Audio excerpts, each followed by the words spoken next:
Welcome back to those who have been around for a while. If this is your first time here, this is how we do it. So people send me anonymous letters in, and you can send them to my email, or you can direct message me. I'm on all kinds of social media sites under Cryptid Paranormal. Remember, it's with a K. And what I do is I read them out loud, and they remain 100% anonymous. So I have 3 letters today, and they're all a little bit different. So we'll go ahead and get started. I do have to put it out there. I have a lot of kitties, as everybody knows, so they might run back and forth in front of the screen. So I just want to give a heads up. Okay, so this one has a little bit of a backstory. This person was working a counter drone system overseas, and this works many different sensors, and systems are being fed into one management program. Okay, so one of the systems flagged an object moving into our direction. I clicked on it and the system swung one of our specialized cameras to it so I could assess if it was a threat or not. At first I thought it was a balloon. It looked like a shiny blob, spherical in shape. When I started watching it, it stopped moving at us and started moving up into the atmosphere. While it did this, it changed shape into something more streamlined and picked up speed. I switched to thermal and it showed up a black blob, which was weird for a few reasons. One, I was running the system on white hot, so any heat source should have shown up as white. Black meant it was very cold, despite being in the middle of the eastern desert, so it's really hot there. That's when I let the other guys in the office know I had something weird. My buddy came over and started recording my screen with his phone. I switched back to electronic view and zoomed in as much as I could. More details could be seen that way, but the UAP looked almost luminous even in the daylight.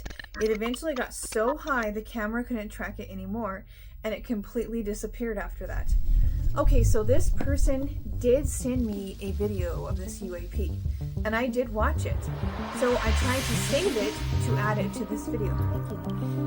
But after that, I could no longer move it anywhere.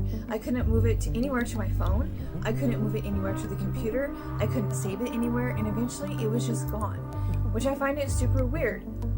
I don't know. I don't understand. And it's really interesting because I don't know when that happened to that person, but it makes kind of weird sense considering all of those UAPs that have been seen recently over there in New Jersey. So let me know what you think about that story in the comments.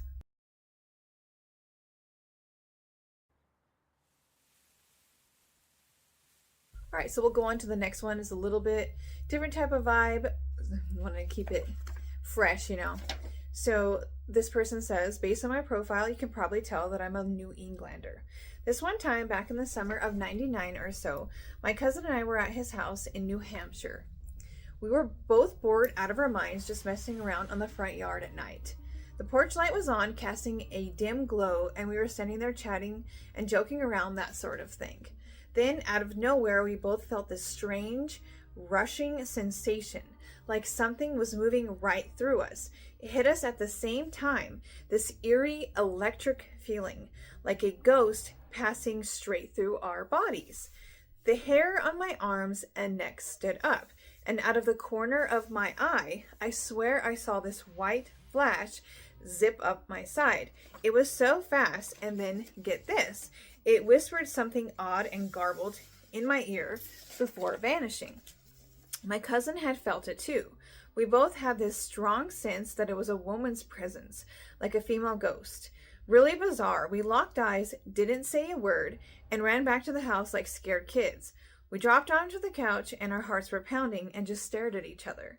After a minute, we started laughing, nervous as anything, going, what in the world was that? We were completely sober too, so it wasn't anything that was messing with us. It gives me the chills thinking about it. I've had more stories like this and that are very similar, but that's for another time. Have a great night. So my question is, and it's not just this person, of course, why and how do we know if a ghost is male or female? You ever notice, like, if you're watching like an actual like ghost, hunting show. So not somebody who's like full of crap, but an actual ghost hunting show. They always say like, oh, I felt a cold sensation, or I saw a bright light. Like, it's not something that's uncommon. So I wonder why they present themselves that way. So I don't know, I found that it's pretty interesting because it's not like, oh, way out there. It's a common occurrence, in my opinion. So if you have any comments about that story, please leave them in the comment section.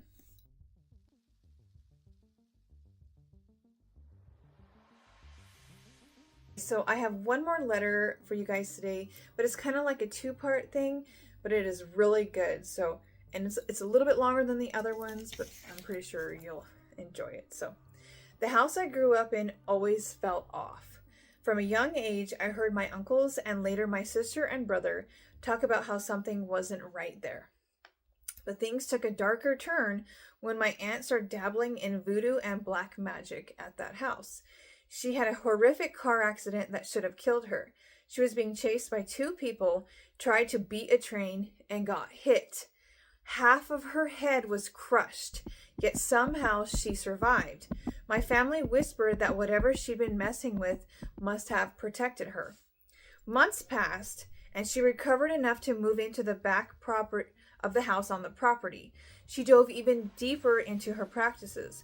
I was born in 1980, and by then she fully was immersed into black magic and voodoo.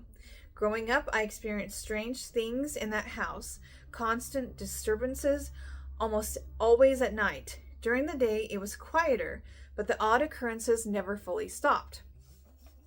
Simple things would happen. If you left a glass on the kitchen counter, it wouldn't stay there for more than 5 minutes before something knocked it off. Kitchen cabinets would swing open randomly. There was a long, creepy hallway leading to the den and eventually to the backyard. Along that hallway was a small bedroom and a bathroom at the far end. The bedroom door would often crack open on its own, not fully, just enough to notice. My brother ended up with that room for a while, but he didn't stay there long. He said something kept pulling his blankets off at night. One time, his door slammed shut so hard it woke up the whole house. My mom thought he'd done it, but he didn't. My dad worked late shifts, so it was usually just us kids and my mom at home. Okay, so now we're on to part 2 of the same person, but it was a different letter. Okay, so when I was younger, my brother was often in and out of the house, leaving me to sleep alone in our shared room. During this time, strange things started happening, and the situation worsened for me. My parents initially thought I was breaking the light bulbs in my room for attention. However, one night during my family movie night, a freshly installed bulb shattered on its own. My mother assumed my brother was in the room and went to turn on the light, only to find the bulb missing. I told her, "See, Mom, they break on their own." I became terrified of sleeping in that room. The disturbances escalated to the point where my mother had to put a lock on the closet door because it would open by itself every night. One night, I saw what looked like an old man's face with deep wrinkles and an angry expression. I screamed and cried, refusing to sleep in that room anymore. The strange occurrence continued and seemed to happen regardless of who was present. At one point, a guy named John, a friend of my sister's, needed a place to stay after moving out of his house. My parents rented him the converted garage. He only lasted 2 months there. He told us he kept seeing a face in the back window, a face he described as the same old, heavily wrinkled one I'd seen, but with red eyes. In this last week there, he woke up in the middle of the night to the sound of the back window breaking.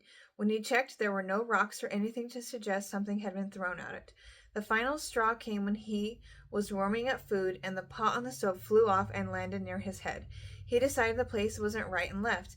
My sister also saw the same face and red eyes, and she saw that from my room.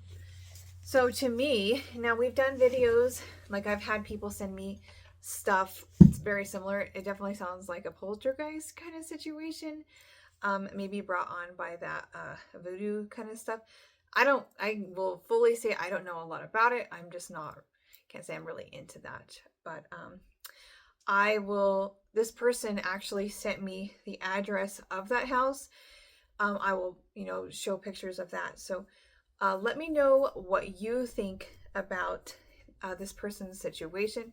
I definitely believe that he had a haunting. He no longer lives there. So let me know in the comments what you think.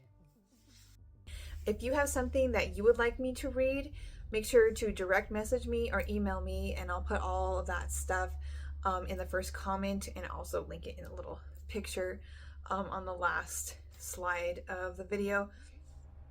I'm going to try to do more of these, and now I'm going to start doing part 1, part 2, and part 3 on like social media accounts, because I've found out not everybody actually uses YouTube.